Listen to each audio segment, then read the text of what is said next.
السلام علیکم ناظرین، آپ دیکھ رہے ہیں TNN ڈیجیٹل اور آپ کا میزبان ارشد امان ایک اہم پروگرام کے ساتھ حاضر ہے، پروگرام سچ عوام کے سامنے میں۔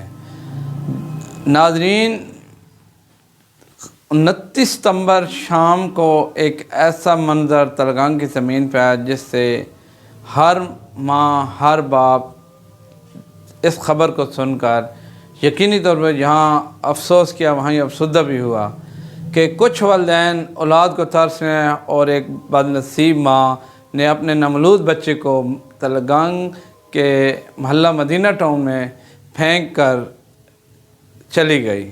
تو اسی دوران ایک حق نواز نامی شخص وہاں سے گزرا تو اس نے بچے کے رونے کی آواز سنی تو اس میں فوراً بچے کو اٹھایا اور اہل محلہ اکٹھے ہو گئے۔ تو اس کے بعد جو داستان غم ہے اس کے بارے میں ہم آپ کو آگاہ کریں گے کہ ہمارے ادارے، ہماری انتظامیہ اور ہمارا عدلیہ سسٹم کتنا غیر ذمہ دار اور غیر سیاسی کا مظاہرہ کیا اور آج تک اس بچے کا کوئی مسئلہ ڈسالو نہ ہوا سکا۔ ایک انسان کے بچے کے ساتھ کیسا کھیل ہوا ہے، اس کے بہت سارے انکشافات آپ کے سامنے گوشگزار کروں گا اور آپ کو بتاؤں گا کہ یہ کیسے ہوا اور کیا معاملہ ہے، اور آج تک اس نامولود بچے کا مسئلہ جوں کا توں حل نہ ہو سکا پڑا ہوا ہے۔ ناظرین، یہ واقعہ 29 ستمبر شام تقریباً 5:30 بجے کا مدینہ ٹاؤن کے قریب ایک نامولود بچے کے رونے کی آواز آئی۔ تو جب انہوں نے دیکھا کہ گھاس میں ایک نامولود بچہ پڑا ہوا تھا تو وہاں حق نواز نامی ایک شخص نے اس کو اٹھایا اور اس کو 15 پہ کال کی اور پولیس کی یہ لمحہ فکری، یہ تھانہ سٹی کی ایریا تھا، تو انہوں نے کہا کہ یہ ہمارا کیس نہیں بنتا اور یہ موقع پہ نہیں گئے۔ تو اسی دوران وہاں ایک میم شم عورت جس کو یہ احساس تھا کہ اولاد کتنی بڑی نعمت ہوتی ہے اور اس کی شادی ہوئی تھی اور اس کی اولاد نہیں تھی، اس نے اس کو اپنی گود میں لے لیا اور اس کی تمام ضروریات، کپڑے وغیرہ جو بھی چیزیں تھیں، اس کی میڈیسن اور اس کو فوری طور پر ٹریٹمنٹ کے لیے سٹی ہسپتال تلگنگ لے گئے۔ یہ تھی 29 تاریخ شام مغرب کا واقعہ اور سٹی میں ایک طرف خوشی کا سامان تھا تو دوسری طرف ایک ایسا بچہ بھی وہاں موجود تھا جس کی ماں نے اسے ایک ٹوکری، لیکن اللہ تعالیٰ کی رحمان ذات نے اس کو زندگی دی اور وہ بچ گیا ہے۔ اور اس کی زخمی حالت کی وجہ سے ڈاکٹر نے اس کے ٹریٹمنٹ کرنے کے بعد تھانہ سٹی کو متعلقہ ڈاکٹر نے اطلاع دی کہ اس طرح بچہ ہے اور ایک سیل اور بھی آ گیا کہ بچہ ہمیں دیا جائے، جس کے بعد ایک تنازع جنم لے گیا اور نامولود بچہ یوں مختلف مراحل سے اسے گزرنا پڑا گا۔ اس کے بعد متعلقہ تھانے نے پارٹیوں کو کہا کہ آپ عدالت میں رجوع کریں۔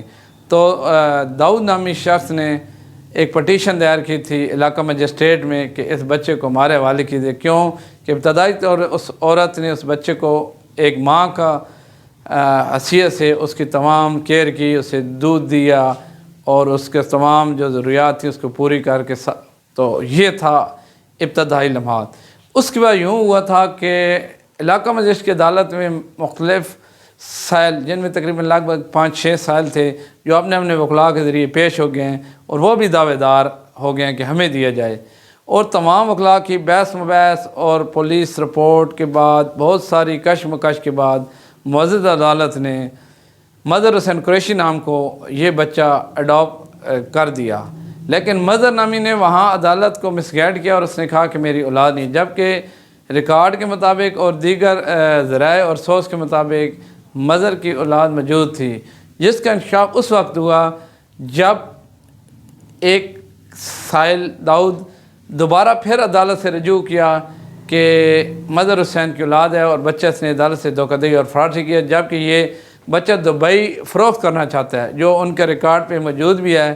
تو ظلم کی یہاں انتہا ہے۔ ایک ماں ایسی تھی جس نے نامولود کو جنگل میں پھینک دیا ہے، ایک ماں ایسی تھی جس کو اس کے ساتھ تھا، اس نے اس کو ہسپتال دیا، ٹریٹمنٹ کی، اور ایک ایسا غلط فیصلہ ہوا کہ لالچ میں آ کے انہوں نے معزز عدالت کو مس گائیڈ کیا۔ یہاں بات ایک انسانیت کی کہ انسان کا بچہ تھا، اس کے ساتھ کیسا کھیل کھیلا گیا۔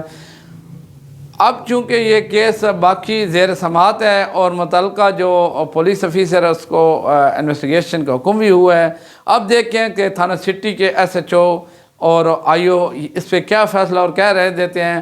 آیا اس نمولود بچے کو کسی بہتر کے ذمہ کرتے ہیں یا ایسے ہی یہ لٹکتا رہے معاملہ؟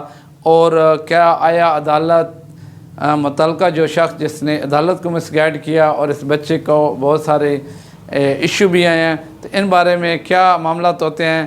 اب یہ عدالت کے معاملات ہیں تو ہم اس میں، لیکن یہاں یہ جو پروگرام کرنے کا یا یہ آپ کو بتانے کا مقصد یہ ہے کہ دیکھیں کہ اتنا ظلم انتہا اور بربریت آ گئی ہے کہ ایک ایسا واقعہ ہو گیا اور اسے آج تقریباً 10-12 دن ہو گئے ہیں، اور وہ اس بچے کے ساتھ کیا کھیلا جا رہا ہے اور ہمارا کیا سسٹم ہے اور کیسے کیسے ہم کام کر رہے ہیں۔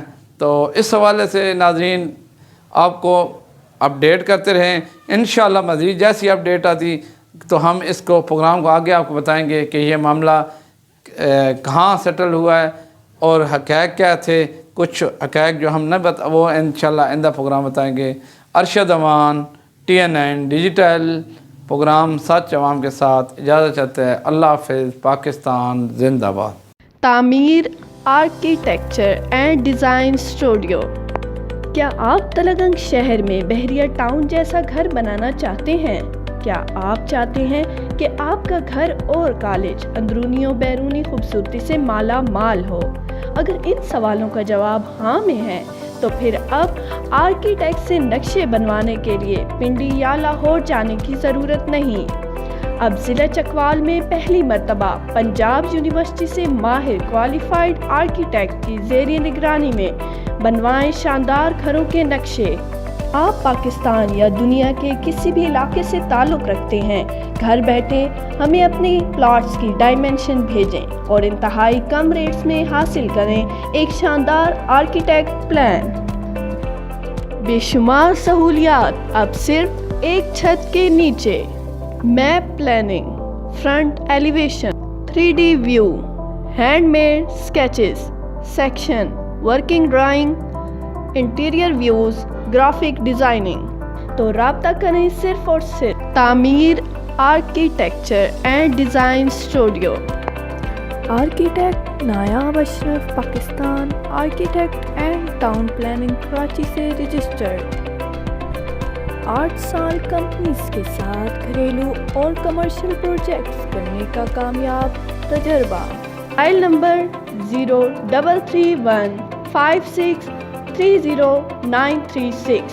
اس کے علاوہ ضلع چکوال کی تمام نقشے نویس اپنے بنائے ہوئے نقشے چیک کرا کر آرکیٹیکٹ سے اسٹیمپ لگوا سکتے ہیں۔